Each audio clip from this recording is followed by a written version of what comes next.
Hello everyone, we're done with the first two videos pertaining to IELTS at home. The first one, overview of the examination, and the second video, we talked about speaking. This time around, we proceed to the written exams.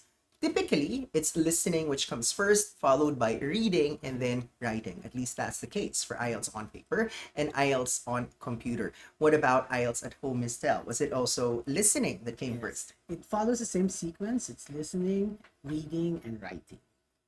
So let's talk about the listening as a subtest. Before the start of the listening exam, was there any specific instruction coming from the invigilator? Like, did they ask you to, did they want to see your background, your surroundings, knowing that you're not taking the examination at the designated facility, but you're taking the test at home? Yes.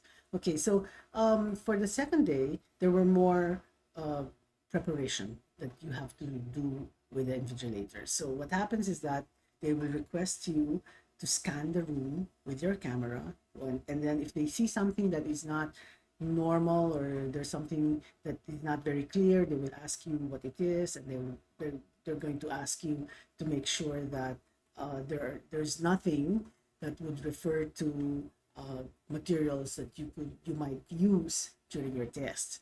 At the same time, you will also be allowed only to keep one phone in your designated area, and otherwise everything else has to be away from the desk.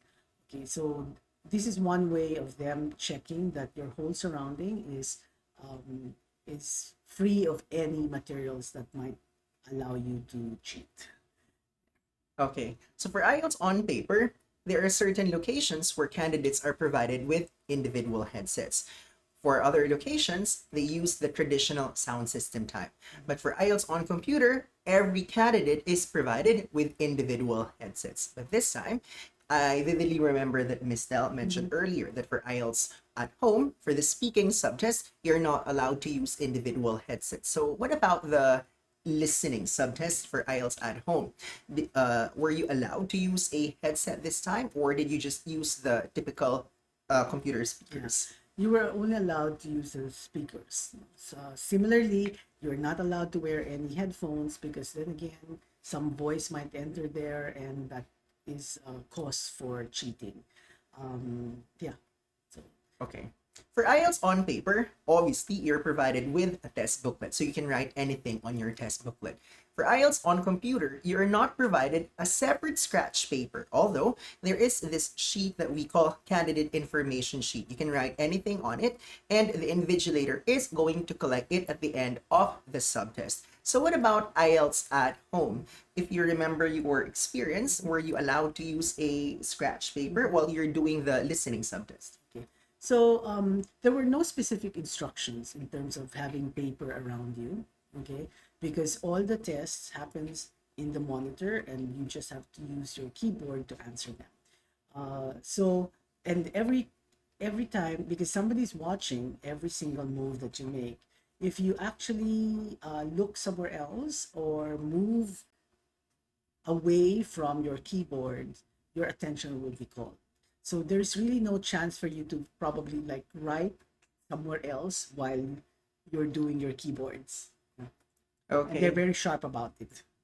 So for IELTS on computer, you get to see the questionnaire in front of you. And you've mentioned that someone is monitoring you while you're taking the test. So do you also get to see this person?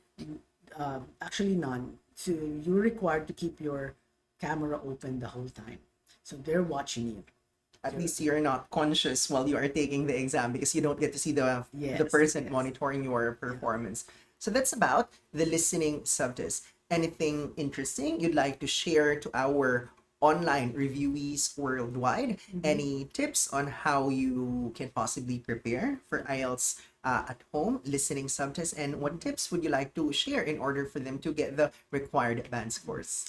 Okay, so for listening, all the tests are done with a recorded voice. So you have to be able to listen well, and try to focus, because all instructions are happening from your monitor and your speakers. Okay, there is no chance for any repeats If they were to repeat, it's because it's part of the instruction that they will repeat. Otherwise, you will have to focus on that, and you cannot get distracted by anything else that's happening around you, or else you will miss out on those questions and everything. Actually, the voices are quite, or the recording are quite clear. They're very audible. And so in my experience, I just had to stay relaxed and focus. Otherwise, you could miss instructions or you could miss words, and that will affect your answers. So, for IELTS on paper and IELTS on computer, I usually inform the candidates that you're actually allowed to listen to the recording once only, unless there are technical difficulties in the listening subtest. So that's when the test invigilator or test supervisor is allowed to repeat that entire part or that entire section. So when you took IELTS at home, Stel, was there any technical difficulty for the duration of the listening subtest? Okay. So specifically for the test itself, there were none, but you will be instructed, or I was instructed, that if there will be problems, if I cannot hear anything, all I have to do is raise my hand towards the camera and somebody will come in. So I would assume that if there were problems, they would have repeated probably, or they would ask you what the problem is.